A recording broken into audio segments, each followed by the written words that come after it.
Well, as we mentioned tonight, President Biden will give his first State of the Union address. And what was supposed to focus on the pandemic and the next steps in the president's domestic agenda will now focus on Russia's attack of Ukraine. Yeah, ahead of the president speaking tonight at 9 p.m., we are talking to Professor Scott McLean from Quinnipiac University. Thank you so much for joining us today. Good to be with you, Jen. So we know that tonight's speech will likely focus on the crisis in Ukraine, at least in the beginning. What are you expecting the president will convey about the crisis to Americans?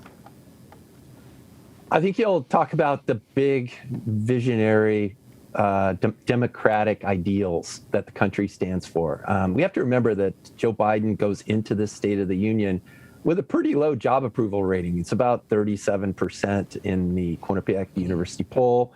And he needs to be able to draw the country together in opposition to Vladimir Putin. So I think a lot of the discussion, a lot of the speech will be about Vladimir Putin, how he's antithetical to American ideals of democracy. And you'll see a lot of discussion of the heroism and patriotism of the Ukrainian resistance and the leadership of Ukraine right now.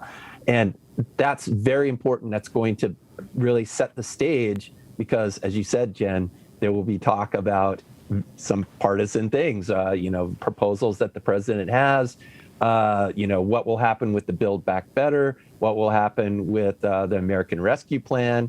There'll be a discussion of inflation and how the president's trying to deal with that.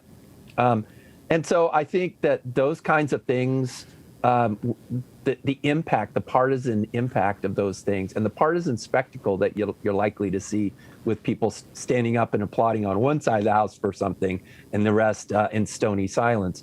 I think it will mute some of that if he can really talk about American ideals and bipartisan foreign policy and hopefully transfer that over to the domestic side. I know one of the criticisms that he has that he's encountered in his handling of Ukraine, there are people who said he hasn't been strong enough. We're being seen as weak overseas. The sanctions aren't strong enough. He has to counteract that somehow, right? He has to talk about sanctions and he has to talk about getting tough on Russia. Oh, absolutely, Brent.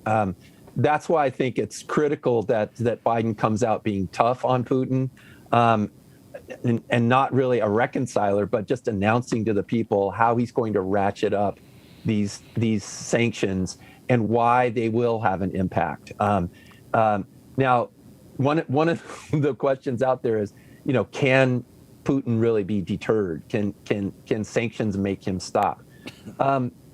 That's a difficult question to answer in the short term, but in the long term, Russia's economy is already reeling from these sanctions, and it can't sustain this for very long. So it will definitely have an impact, but it may not be enough to stop Putin from conquering Ukraine all by themselves. Speaking of economic challenges, you touched on this a little bit with the problem of inflation, but no doubt President Biden tonight is going to have to address the economic challenges here at home. How do you think he's going to do that?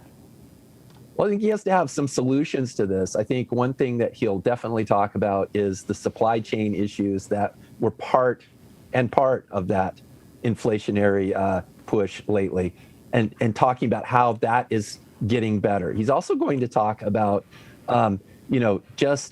really waiting and showing people that some of his policies, he argues, will address the inflationary pressure that's on families. And you're going to hear a lot of discussion about families and how his plans for education, for childcare, for working families. Also, you have to remember that the child tax credit has expired from previous pandemic responses. And he'll want to talk about that as a way of throwing a kind of a safety line to American families. Will it be enough? Will it change his standing with the public? I think he has to really stress how he has solutions to these things rather than simply saying, as he often does, that he feels our pain, that he understands what we're going through. But I think what the people are really looking for is also a realistic plan on how to address these things. All right, Professor McLean from Quinnipiac University, thank you very much for your expertise. And just a reminder that we will be streaming this live on our website, fox61.com, and our Fox 61 News app, the president's speech, so make sure you tune in. Thank you again. Bye, Jen. Bye, Brent. Goodbye.